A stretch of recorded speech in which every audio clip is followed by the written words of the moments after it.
E aí, meu fera? Tudo jóia com você? Comigo tá tudo bacana. E hoje você vai ter essa aula de carga nuclear efetiva. Sandra, eu nunca escutei carga nuclear efetiva, eu nunca tive essa aula. Não se preocupe, você vai ter uma aula bacana para poder começar a entender algumas propriedades periódicas. A galera que está na Isolada do Sandrão, no nosso módulo, esse assunto eu coloquei depois das propriedades periódicas, tá? Seria bom você ir para a parte 7 do módulo de tabela periódica, do capítulo de tabela periódica, assistir primeiro, ver primeiro essa aula para depois fazer as propriedades. Se você já teve essa aula de carga nuclear efetiva, meus parabéns, você agora só vai recordar se você esqueceu. Você que não teve, então atenção nessa aula que ela é muito importante para explicar alguns porquês das propriedades periódicas. Para você sair do decoreba, do raio atômico, eletronegatividade, afinidade eletrônica, mais para baixo, mais para a direita, quem está mais acima, quem está mais abaixo, parar com esse negócio, certo? Então agora você vai saber os porquês, nosso curso é completo, e às vezes quando você entende o porquê, você sai do decorado, né, do decoreba. Então, o que é a carga nuclear efetiva? Primeiro, o que é carga nuclear? Carga nuclear, logicamente, é a carga contida no núcleo nuclear. Ou seja, e quem está no núcleo, Sandrão? Quem está no núcleo, está aqui, ó, vou expressar aqui. Quem está no nosso querido núcleo é quem?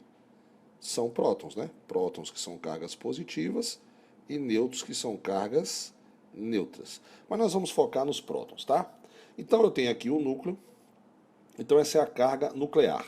O que é a carga nuclear efetiva? O ZEF. Pronto. É a carga sofrida por um elétron em um átomo polieletrônico, ou seja, que tenha pelo menos dois elétrons, né? E porque sem dois elétrons você não tem como ter o efeito de blindagem que também você vai ver aqui na nossa aula, certo? Então, carga nuclear é a carga em que o núcleo tem. Carga nuclear efetiva é a carga sofrida por um elétron de um átomo que tenha mais de um elétron, polieletrônico, beleza? Então, os elétrons, eles são presos ao núcleo. Então tá aqui o nosso querido elétron, bota aqui, ó, os elétrons são essas bolinhas verdinhas, tá certo? O pretinho ali é o núcleo. Então, os nossos elétrons, os elétrons, né? Eles estão presos ao núcleo através de atração eletrostática. Então, o núcleo que é carregado positivamente, ele fica atraindo o elétron que está ao seu redor. Mas, em compensação, eles são repelidos pelos elétrons que estão ao seu redor. Então, esses elétrons que estão na frente, eles fazem o que a gente chama de efeito de blindagem, que é o que a gente vai estudar daqui a pouco. Então, os elétrons estão presos ao núcleo, isso aqui através de atração eletrostática, que eu representei por essa setinha, mas são repelidos pelos elétrons que o protegem da carga nuclear, ou seja, da repulsão. Está aqui, ó, repulsão eletrostática. Não ficou bacana, mas eu vou tentar fazer a setinha melhor. Então, atração, e aqui você vai ter uma certa repulsão, beleza? Desses elétrons, ok? Então, como é que você faz para calcular, Sandrão, a carga nuclear efetiva? Você vai usar essa fórmula assim aqui, ó.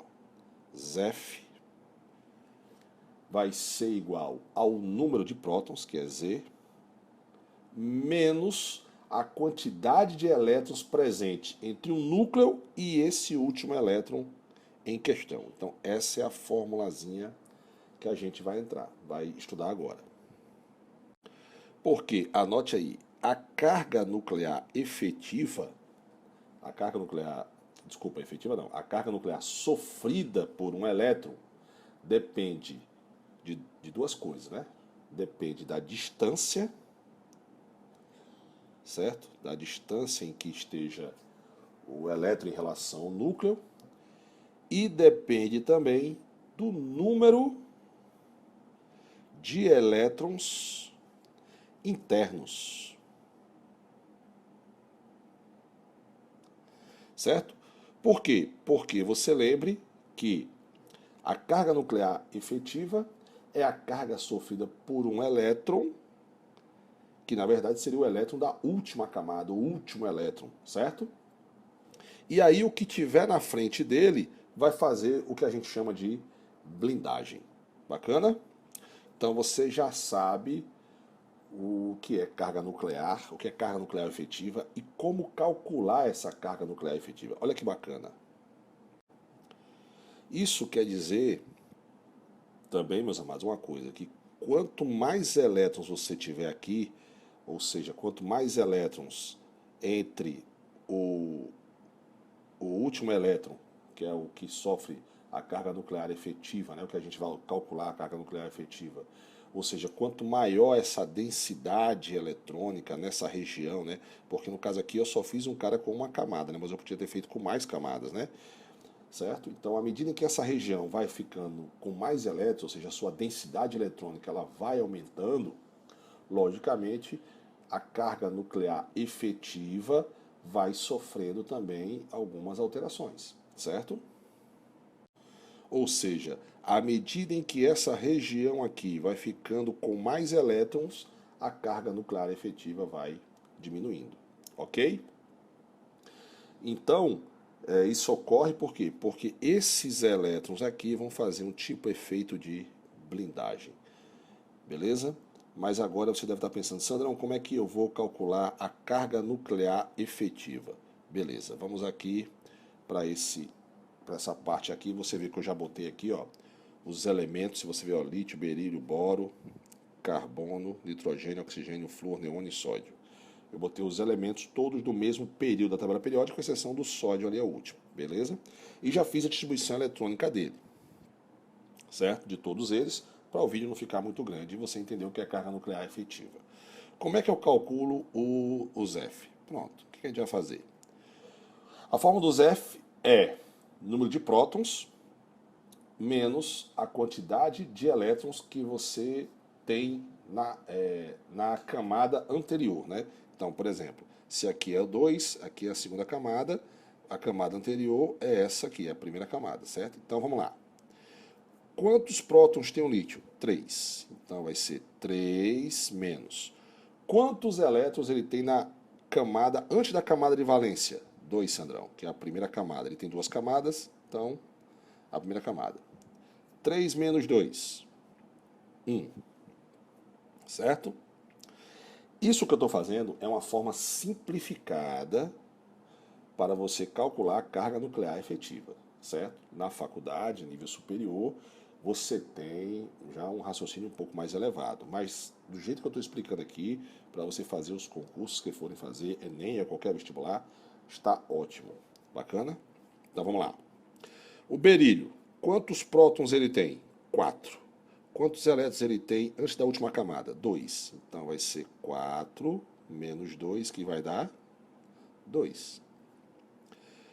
O boro, quantos prótons ele tem? 5. Quantos elétrons ele tem antes da última camada? Observe que ele tem 3 elétrons na última camada, né? Então, antes da última camada, eu tenho aqui 2, Sandrão, de novo. Então, 5 menos 2, 3. O carbono tem 6 prótons, menos quantos elétrons antes da última camada, que é a camada, antes da camada de valência? Eu tenho 2 elétrons na frente. Então, 6 menos 2, 4. Quanto tem aqui? 7. Menos quanto, Sandrão? Menos 2. Que vai dar 5.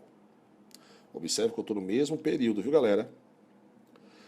Oxigênio, 8. 8 prótons. Menos quantos elétrons antes da camada de valência? 2, Sandrão. Que estão fazendo o efeito de blindagem. Então aqui vai dar 6. Flúor, 9. Menos quanto? Menos 2, Sandrão. Menos 2 que vai dar 7. Neônio, pronto, chegamos na família 8A, indo sempre no mesmo período. Então eu tenho 10, Sandrão. Menos 8 vai dar quanto? 8. E o sódio, que aí, se você olhar na tabela periódica, eu já pulei um período, eu tenho 11 prótons. E quantos elétrons antes da camada de valência? Onde é que está a camada de valência dele? Está aqui, ó, terceira camada. Então antes eu tenho 2, 4, 6, eu tenho 10 elétrons. Aí observe que começa tudo de novo, certo? Se você observou, daqui para cá, até o flúor, até o neônio, a nossa querida carga nuclear efetiva, ela aumenta, certo? Ela aumentou, beleza? Lembrando que isso aqui nós estamos falando dos caras no segundo período da tabela periódica, porque o sódio ele está no terceiro período. E aí começa de novo, aí você vai fazer o sódio, você vai fazer de quem está no mesmo período do sódio, certo? Aqui, ó. Você vai fazer com quem? Você vai ver que aí você vai ver sódio, magnésio, alumínio, silício, fósforo, enxofre, cloro e argônio. Moral da história: se você observou, a carga nuclear efetiva ela aumenta, presta atenção, ela aumenta da esquerda para a direita na tabela periódica. Isso vai influenciar diretamente no raio atômico, certo? Então, o nosso querido ZEF, nossa querida carga nuclear efetiva, ela aumenta na tabela periódica, no período, ela varia, como diz Matuto, ela vai aumentar da esquerda para a direita. Em compensação, se você observar, ela aumenta de cima para baixo da tabela periódica. Aí você deve estar pensando, sim, Sandrão, no período tudo bem, eu entendi. Mas por que a carga nuclear efetiva aumenta na família, por exemplo, mais para baixo? Pronto, vou explicar para você voltando aqui para o nosso slide.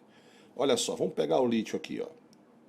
O lítio, deixa eu pegar aqui, o lítio, ele tem quantos elétrons antes do seu únicozinho aqui na última camada? Ele tem 2 elétrons. Ou seja, o efeito de blindagem dele no caso, é menor do que o efeito de blindagem do sódio, por exemplo, que tem mais elétrons na frente. Mas, em compensação, o que é carga nuclear efetiva, a gente já sabe.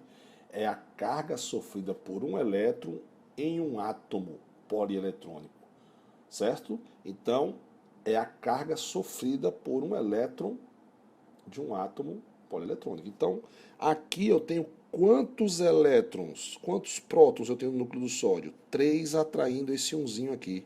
Aqui eu tenho quantos, cara? 11 atraindo esse unzinho aqui. Então, observe que isso aqui, inclusive, vai influenciar no raio atômico, vai diminuir o raio atômico, né? Você, no caso, na família, logicamente, ele aumenta de cima para baixo, logicamente, né? Mas no período ele é o sentido contrário, o raio atômico é o sentido contrário do ZEF, certo? Beleza? Então, a carga nuclear efetiva do lítio para o sódio, que estão na mesma família, é bem simples. Eu tenho muito mais prótons no sódio do que no lítio, certo? Lógico que isso aí tem um cálculo um pouco mais complicado, porque a distância é maior e tal, mas se você raciocinar assim, você também consegue responder qualquer questão. Beleza? Então agora nós vamos falar de blindagem, para a gente depois falar das propriedades periódicas. Bacana? Então vamos lá, fica aqui. Não sai daqui não.